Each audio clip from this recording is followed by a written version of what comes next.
خفا زربا.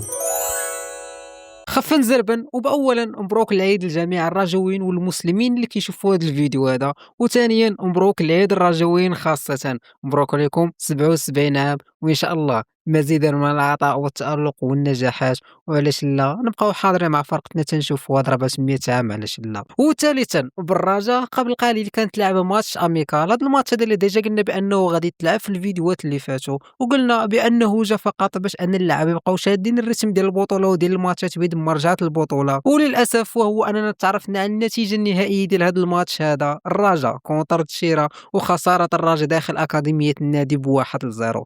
هادشي واللي عاوتاني راكم عارفين شنو غادي يدير الرواج والسبان والهندي ايرخان، راكم فاهمين البلان كيفاش داير. ففقط تذكيرا ما هو الا ماتش ودي، ما تخلوش ماتش ودي انه ما يخليكم كتفكروا عاوتاني في شي حوايج اللي غتخلي الفرقه انها تضرر، لا سواء معنويا ولا سواء حتى كرويا. وختاما باستدعاء لاعبو الرجاء، لا سواء للمنتخب الاول ولا سواء للمنتخب اقل من 23 عام، ولا سواء حتى للمنتخبات الخارجيه بحال المهدي الحرار للمنتخب الاول، وايضا الضحاك للمنتخب اقل من 23 عام، وما نساو الشراره للمنتخب الاردني. فكنتمنوا لهم التوفيق ان شاء الله والنجاح، وارجعوا لينا سالمين ان شاء الله مع عوده البطوله.